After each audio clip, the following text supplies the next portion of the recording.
We are probably one of the best gas station barbecue restaurants in the world. Brisket Rice is located in an old Church's Chicken, which is next to a gas station.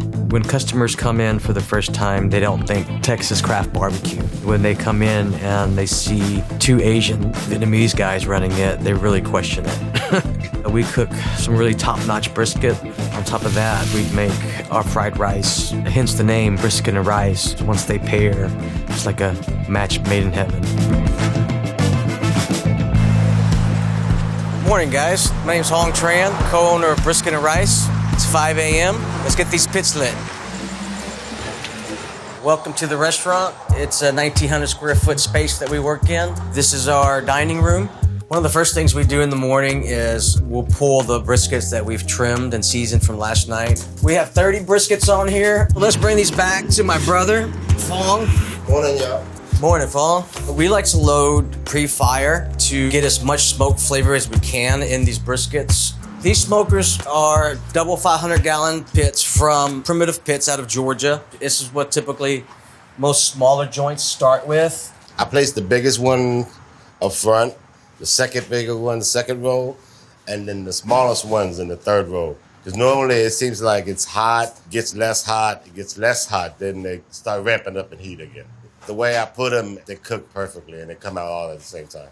You getting ready to light the fire up? We use post oak wood. We cross hatch it to get started. It gets lit better that way. So we're about 100 feet roughly from the gas pumps that are over at that gas station. Part of the reason we were able to put these pits here and use live fire next to a gas pump and gas stations because the fire code deems that we need to be so far away from combustible things, non-fire rated walls, which we are. So all the permitting and oversight has been done by our architects and was submitted to the city. So we're safe. This flat plate right here is an option on one of these pits. A lot of people cook on this. That's what they're advertised for. We chose these plates specifically to stack wood. Kind of preheat the wood. It brings out some of the moisture, so when you throw it in, it's closer to temp and it ignites a lot faster.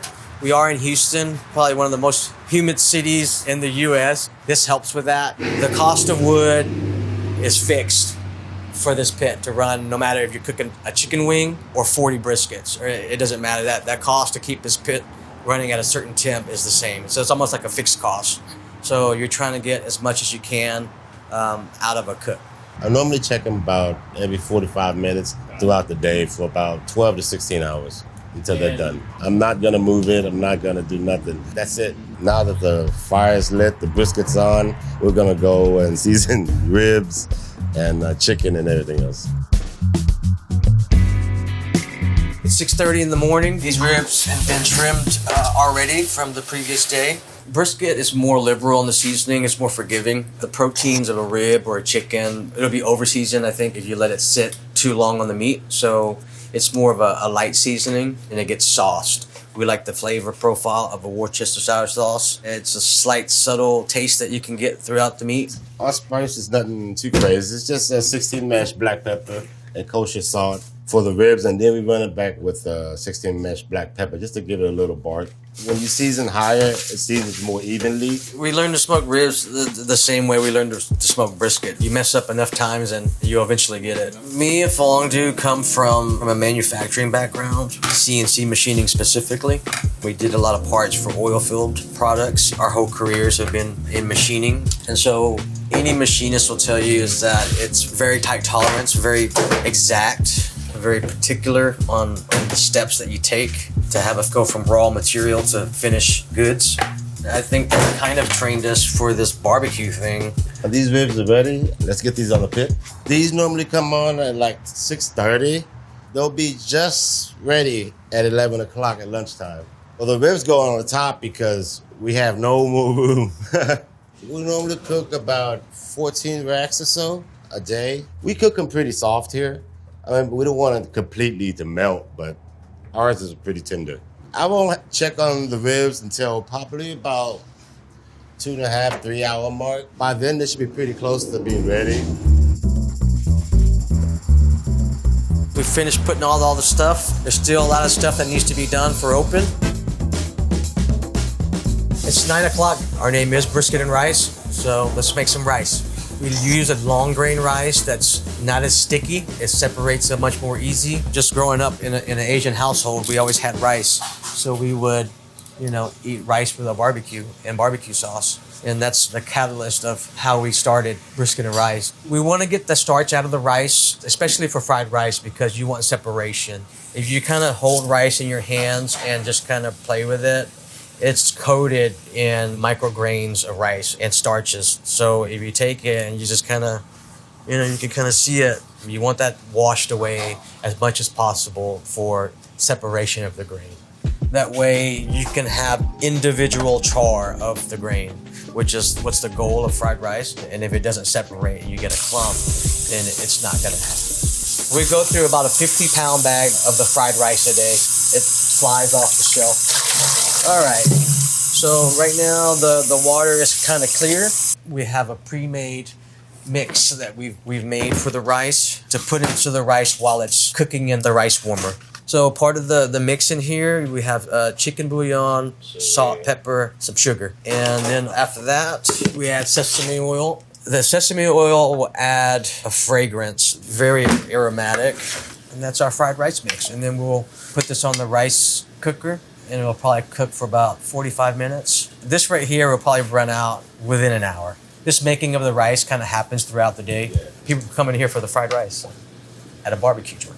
To not knowing how to make fried rice to where we are now with the fried rice, I think is pretty awesome. We learned when we opened, to be honest with you. We didn't have the wok burner until we decided to open.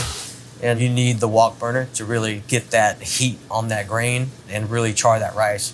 So it's a little bit different from just stirring it around in a hot pan at home. Let's move on to prepping ingredients that actually go into the fried rice. So this brisket was made specifically for the fried rice. We typically make extra and we put it in the fridge to rest. Next morning, while it's nice and cold, we trim. Part of the reason we like to keep it cold is because it's a lot easier to cube. With a hot brisket, you typically need a serrated knife to cut it correctly. This push down method I'm doing here will not work with a hot brisket. The standalone barbecue fried rice is cubed brisket, Chinese sausage, eggs, and onions. And then we have a dish that's called brisket and rice, which basically is the third pound of sliced brisket over our barbecue fried rice. We do fried rice to order. It goes into that wok as soon as that ticket's fired. Within 3 to 4 minutes later, it's a hot batch of fried rice. At first, the rice had peas and carrots, and I thought that I didn't like that. Most people don't come to a barbecue joint looking for peas. When I decided to really take the plunge into opening this restaurant, there was a lot of pushback from family members and not really doubting me, just really worried about me not knowing, I guess, the failure rate of it. But if anybody knows me, I'm a little crazy and I didn't care. It was our money on the line. Basically, any future savings you have is on the line. You know, my dad in Vietnam was a business owner. You talk about taking risk. You know, they were part of the boat people, the Vietnam boat people. You know, it's a big story here in the U.S. This is a small risk compared to, I think, what they took. Yes, exactly. So just be grateful that we're here. Understand why they took that risk and honor it, push forward, and basically strive to be the best you can be because they strive to get us here. A brisket's cubed onto the Chinese sausage. We've had people ask to use our house sausage. We stuck with this because I think this brings like the Asian side of it to it. It's a very distinct flavor that I don't think a lot of people are used to if you're not familiar with Asian cuisine. The Chinese sausage, there's a sweetness to it. When it's cooked, it just almost caramelizes. Big chunks of fat that stays real well. Kind of makes for something a little nice and a little chewy. All the cubing for the fried rice is done. Let's check in with the front and get ready for people coming in. And let's see what else needs to be done. All right, 20 minutes to open. Let's check some of the briskets. These warmers are held from the briskets cooked from last night. We do what's called a long hold. It's a long rest for briskets to redistribute the juices into the meat. We use these Alto-Shaam warmers. That's probably the most expensive warmers. They provide gentle heat or halo heat. It's very gentle on the brisket. Most cabinets will just turn on until the cabinet reaches a certain temperature and then cuts off to and it just keeps doing that. Alto shams do a very controlled heat source to where I think it gradually comes up to heat, and it's a lot more gentle on the meats.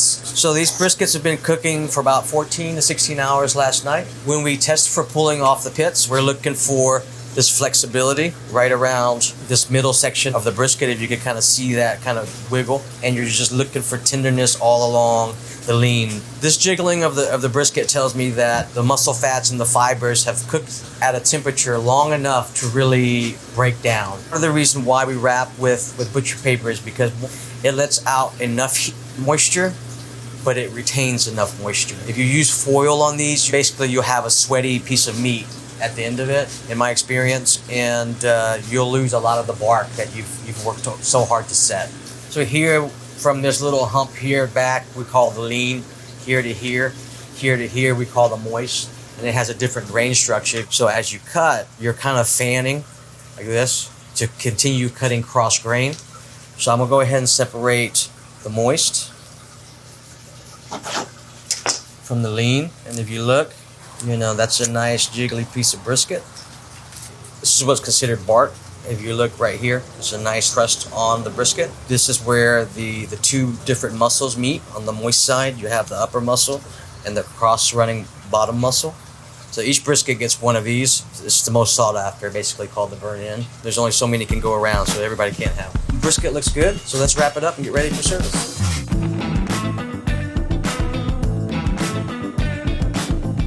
It's 11 o'clock.